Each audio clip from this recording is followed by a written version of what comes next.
2:38, él tenía. Eso es lo que ellos predicaban continuamente y que martillaban en el pueblo el arrepentimiento hacia Dios y demás. Eso es, si hay un credo en la Biblia, sería ese el que los apóstoles usaban. Así que ellos, todos sus liderazgos del Espíritu Santo se quedaban con la palabra, y si un hombre o un ángel alguna vez dice algo contrario a la palabra, Gálatas 1:8 dice, sea anatema. Debe ser la palabra de Dios. Pablo dijo, si un ángel del cielo os anunciare otro evangelio diferente del que os hemos anunciado, sea anatema. Así que nosotros creemos que cielo y tierra pasarán, pero la palabra de Dios no pasará, porque la palabra es Dios. Dios dijo que su creación pasará, pero Dios no puede pasar. No es un lugar para chistes, el púlpito no es un lugar para chistes. Yo pienso que la palabra de Dios debería ser predicada de aquí con la solemnidad del corazón, y deberíamos recordar eso. Pero solo para decir que, para traer un punto, un anciano negro en alguna parte aquí en el sur, en una ocasión hizo una declaración, dijo que él preferiría estar parado en la palabra de Dios que estar parado en los cielos. Ellos le preguntaron el por qué. Él dijo, porque ambos cielos y tierra pasarán, pero la palabra de Dios no pasará. Correcto, tenemos que permanecer en la palabra. Jesús, cuando él vino, él dijo, Moisés, por la dureza de vuestro corazón, os permitió divorciar a vuestras mujeres, mas al principio no fue así. Ahora, nos damos cuenta que ellos tomaron los mandamientos de Dios y los invalidaron. Cuando Jesús vino, él encontró a la gente buscando salvación en la iglesia. ¿Qué recibieron ellos? Credos. Cada denominación manufactura su propio credo. Y luego, así es como él encontró a la gente dependiendo en la iglesia para la salvación. Y ellos habían encontrado credos hechos por el hombre. Y si él viniera hoy día en persona y nos hablara, él encontraría la misma cosa. El hombre haciendo que la palabra de Dios cuadre con su denominación, dándoles credos, y no hay salvación en un credo si no está en la Biblia. Tiene que estar en la Biblia porque su palabra es. Todo lo que necesitamos está en su palabra. Y su palabra, cuando él es la palabra de Dios, es Dios. Eso es todo, es su palabra, él mismo. Él es, en el principio era la palabra, y la palabra era con Dios, y la palabra era Dios. Y la palabra todavía es Dios. Todavía es Dios. Ahora, nosotros nos damos cuenta que cuando Él vino, encontró al hombre tomando los mandamientos de Dios e invalidándolos al tomarlos y haciéndolos cuadrar a su credo. Así que los invalidó. Y la iglesia miraba, la gente recurría a la iglesia en lugar de recurrir a la palabra de Dios. Así que por lo tanto, Él dijo, mas al principio no fue así. Encontramos que lo mismo hoy en día, como ya lo he citado 2 o 3 veces esta mañana, y observando ese reloj me pone nervioso. Así que yo quiero decir sobre esto que esto es verdad. Entonces, en aquel día fue como lo es ahora, y ahora como lo fue entonces, ellos gritan, ¿dónde está Dios? Bueno, la mismísima cosa que ellos han dejado a Dios cuando ellos dejaron su palabra. Esa es la razón que tenemos las cosas de la manera que las tenemos hoy. Es porque la gente se desvió de la palabra de Dios. Si un doctor escribe una fórmula, una prescripción, y usted le añade algo a ella o le quita algo a ella, usted matará a su paciente, correcto. Usted la tiene que mantener exactamente de la manera que se escribió. Hay el antídoto suficiente allí para combatir el veneno y el suficiente veneno para matar los gérmenes. Si le añade mucho veneno a ella, sin el antídoto, matará al paciente. Y mucho antídoto sin el veneno, que haría eso, no ayudaría a su paciente. Así que usted la tiene que mantener exacta. Y de esa manera es con la palabra de Dios. Es la prescripción de Dios. Sí, hermano. Es la prescripción de Dios para su pueblo para curar toda enfermedad, toda dolencia, el pecado y lo físico, lo que pudiera ser. La palabra de Dios se encarga de todo eso. Amén. Es la palabra de Dios. Así fue al principio, así fue en edad en medio, así es en toda edad. Y así es esta mañana, exactamente la misma que fue cuando Él habló, porque ella no se puede desviar una pizca porque es la palabra de Dios. Entonces la gente hoy en día, con razón, ella grita, los días de los milagros han pasado. No hay tal cosa como sanidad divina. ¿Por qué lo hacen? Porque ellos han tomado la palabra de Dios y han mezclado sus credos en ella y han hecho la cosa incorrectamente y no hay poder allí. Si un ángel, un obispo, un arzobispo o lo que pudiera ser viene y cambia una sola palabra, cambiará toda la prescripción. Digamos exactamente lo que ella dice. lo que Dios dice, dejémoslo exactamente de esa manera. Las iglesias hoy están acabadas, ellas están en un acceso de vanagloria en alguna parte, formando organizaciones, formando denominaciones, llevando a la gente tras los credos en lugar de tras de Cristo. Yo no quiero ningún credo sino a Cristo, ninguna ley sino el amor y ningún libro sino la Biblia. Eso es exactamente lo que tenemos. El credo de Dios es la prescripción de Dios, es el antídoto de Dios para el pecado, es el antídoto de Dios para la sanidad y es el poder de Dios hecho manifiesto a nosotros mientras tomamos la palabra de Dios en nuestras vidas. Ahora nos damos cuenta que ellos dijeron, ¿dónde está el Dios de Moisés? La razón es, Moisés se quedó con Dios y la cosa era que Dios estaba siguiendo la prescripción de Moisés. Moisés estaba siguiendo la palabra de Dios. La razón que Pedro, Jacobo y Juan le pegaron al centro del blanco cada vez era porque ellos siguieron la palabra. Hace algún tiempo, todos saben que me gusta tirar al blanco y disparar y demás. Y yo tenía un pequeño modelo 70 Winchester. Yo me paré allí a 50 yardas en un campo de tiro al blanco y metí 8 balas por el mismo agujero a 50 yardas. Y se salió un poquitito de ajuste. Uno tiene que meterle mano y tratar de arreglarlo como puede. Y a mí me gusta hacer eso, como que me aplaca mis nervios. Y ese se desajustó. Yo no lo podía ajustar. Yo pensé que necesitaba remoldearlo. Lo envié a la compañía Winchester. Ellos me lo regresaron y dijeron, oh, hermano Branham, o mejor dicho, señor Branham, dijeron, ese Winchester es uno de los mejores. Dijeron, hará un orificio de un grupo de 1 pulgada de diámetro a 50 yardas. Quiero decir, a 25 yardas de 1 pulgada. Dijeron, eso es lo mejor que usted conseguirá. Yo sabía que no era así. Yo sabía que a 50 yardas yo metía 8 tachuelas consecutivas con él. Así que yo sabía que eso estaba mal. Ahora, de esa manera, y yo no podía descansar hasta que lo ajustara de nuevo a eso allí. Ahora, hará la misma cosa. Ahora, yo no soy de esa gente que le gusta pegar en cualquier lugar al blanco. La iglesia sí lo dice, así que quedémonos con eso. Si los apóstoles, por la palabra de Dios, por los mandamientos de Dios, por el mismo Espíritu Santo que tenemos, clavó las tachuelas de sanidad divina de los poderes de Dios, si nos quedamos con eso, sabremos que es así. Así que quedémonos hasta que le demos en el centro del blanco. Eso es todo, porque sabemos que una vez se hizo. ¿Cómo es que los días de los milagros han pasado y Jesucristo es el mismo ayer, hoy y por los siglos? ¿Cómo puede estar muerto ese Dios que se levantó otra vez y que está vivo por los siglos de los siglos? ¿Cómo lo podemos hacer un credo cuando Dios no tiene credo? Dios es una persona, Dios habita dentro de su iglesia y ustedes son su iglesia. Si ustedes han nacido de nuevo y están llenos con el Espíritu Santo, ustedes son la iglesia de Dios. Dios mora en ustedes. Ustedes saben que Él se ha tabernaculizado en ustedes. Cuando Dios descendió, fue hecho carne y habitó entre nosotros. ¿Qué hizo Él? Él extendió su tienda entre seres humanos.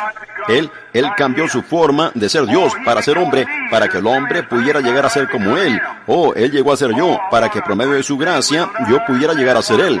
Oh, qué cosa tan grande, nunca entenderemos lo que eso fue. Con razón la gente dice hoy, ¿dónde está Dios? Regresen a la palabra, regresen al principio. Al principio, Él le dijo a sus discípulos, id por todo el mundo y predicad el Evangelio. Estas señales seguirán a los que creen. Eso era todo.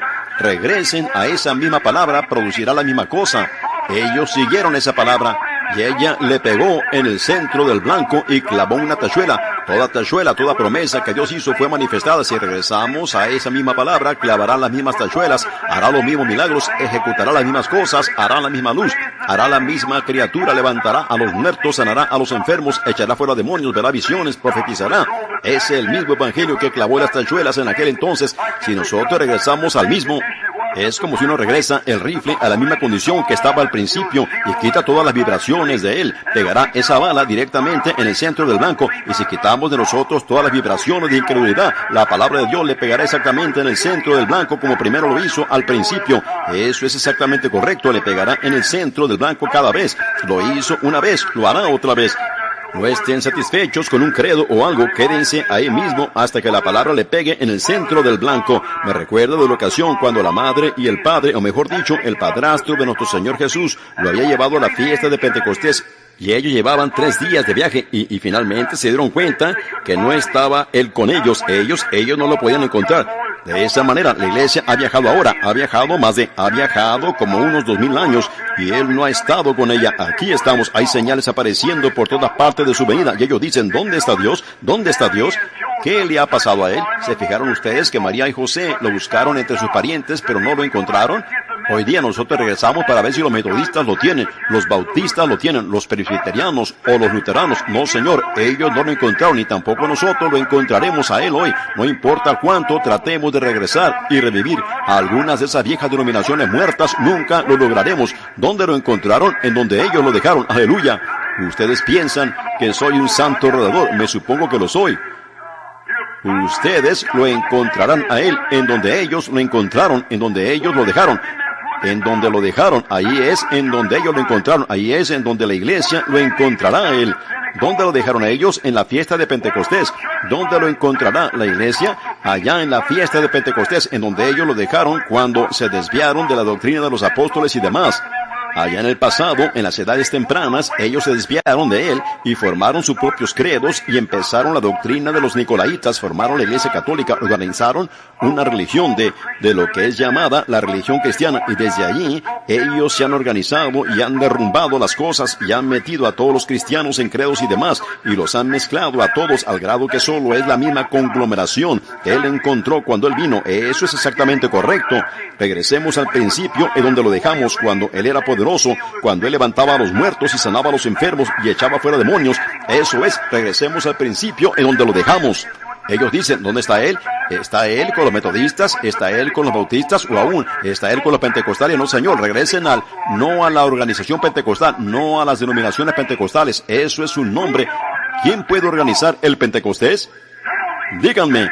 El Pentecostés no es una organización, el Pentecostés es una experiencia para cualquier creyente que la quiera recibir. Regresen a la experiencia, no regresen a una organización, sino regresen a una experiencia. El Pentecostés es una experiencia.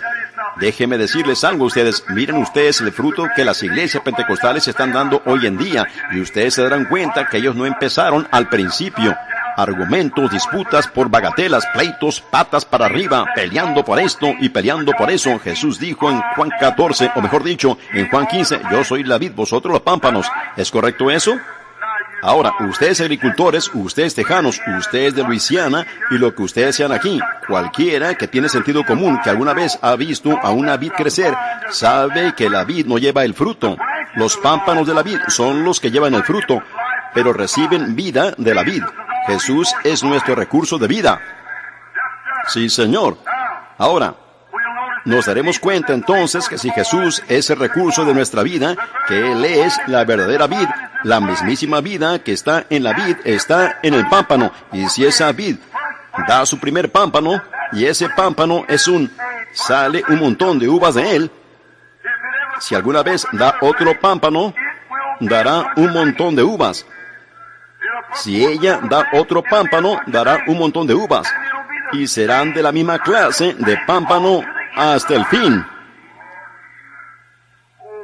Oh, Dios. Ahora, yo necesito mi media hora. Nos estamos preparando. Amén.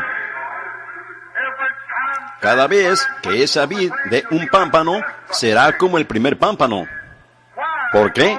Porque la vida que está en la vid dará el mismo tipo de pámpano. Si la primera vid da uvas, la siguiente no dará calabazas. La siguiente no dará frutos cítricos. Y entonces, después de un tiempo de dar, no dará algo más. Si la vid verdadera da un pámpano, y si Jesús es el pámpano en la primera, mejor dicho, es la vid y el primer pámpano que dio, ellos escribieron un libro de los hechos tras ellos. ¿Es correcto eso? La iglesia de Pentecostés, la verdadera iglesia de Pentecostés. Y ella escribió un libro de hechos con señales y prodigios siguiendo a creyentes. Si esa vid verdadera y genuina da otro pámpano verdadero, ellos escribirán un libro de hechos tras ellos. Sí, señor. Allá en Arizona, no hace mucho tiempo, yo estaba mirando un árbol en el patio de un hombre, un árbol cítrico. Tenía 9 clases diferentes de fruto en ese solo árbol. Así era, cada uno de ellos era un fruto diferente. Era un naranjo para empezar, pero tenía granadas, tenía limones, tenía toronjas, toda la clase diferente de fruto cítrico. ¿Por qué? Ellos fueron injertados allí. Ellos estaban viviendo de la vid de ese árbol, pero no podían producir nada sino lo que ellos eran. Ellos no podían producir naranjas porque eran una vid injertada, pero cada vez que ese naranjo daba un verdadero pámpano de sí mismo, era un naranjo, y él producía las naranjas. De esa manera es hoy en día. Nosotros hemos injertado vidas metodistas, bautistas, presbiterianas en la vid verdadera y están viviendo de la fuerza de ella. Pero no pueden dar nada sino credos y denominaciones. Pero si esa vid alguna vez da otro pámpano, será interdenominacional, fortalecido con el Espíritu Santo, exactamente como fue en el día de Pentecostés, de regreso al principio. Amén. Más vale que pare. Amén. Si esa vid alguna vez da otro pámpano, será igual que era al principio. Nosotros le injertamos a ella toda clase de credos de iglesias, bautistas, metodistas, pentecostales, presbiterianas, luteranas, bautistas, y cada una de ellas dieron fruto bautista, fruto metodista, fruto pentecostal y todo lo demás, pero cuando regresa, si esa vid alguna vez da otro pámpano verdadero, dará fruto del Espíritu Santo. Amén. Ellos dicen, bueno, somos metodistas, mas al principio no fue así. Nosotros somos bautistas, mas al principio no fue así. Nosotros somos presbiterianos, mas al principio no fue así. Nosotros no creemos en hablar en lenguas, mas al principio no fue así. Nosotros en nuestra iglesia no creemos en sanidad divina, mas al principio no fue así. ¡Aleluya! Lo que nosotros necesitamos hoy en día es regresar al principio otra vez. Regresar al principio. ¡Aleluya! Mi tiempo se terminó. Oremos. Señor Jesús, oh, que yo viva para ver el día que la iglesia regrese al principio. Concédelo, Señor. Llena este lugarcito esta mañana. Dale unción a este pastorcito aquí, Señor, y a estos otros. Danos de tu gloria, danos de tu gracia. Danos una reunión aquí, Señor. Permítenos olvidar tocante a otras cosas y regresar al principio, porque sabemos que nuestro Maestro abre nuestros corazones esta mañana. Aparten de allí esas vidas injertadas. Sepárense de incredulidad. Regresen al principio. Allí es en donde fue así. Y Señor, nosotros queremos todo lo que fue así desde el principio. Señor, que nuestra experiencia, si todavía no la hemos tenido hasta esta mañana, si hay alguno sentado aquí que nunca ha tenido esa experiencia del Espíritu del principio y no tiene ese mismo Espíritu que se derramó al principio, ¿para qué aceptar un sustituto? ¿Para qué aceptar algo que es fanatismo? ¿Para qué aceptar algún credo indiferente, radical, frío, formal, cuando los cielos de Pentecostés están llenos del real y genuino artículo? ¿Para qué aceptar un sustituto? Señor, que regresemos al principio y lo recibamos como ellos lo recibieron al principio y tengamos las mismas obras, los mismos prodigios que dan el mismo fruto, amor, gozo, paz, paciencia, bondad, benignidad, mansedumbre. Dios, concédelo. Óyenos, Padre, porque encomendamos esta iglesita y este avivamiento a ti, en tus manos, en el nombre de Jesucristo. Amén. Dios los bendiga. No me gusta apresurarme, pero son después de las 11 ahora. Los veré a ustedes esta noche.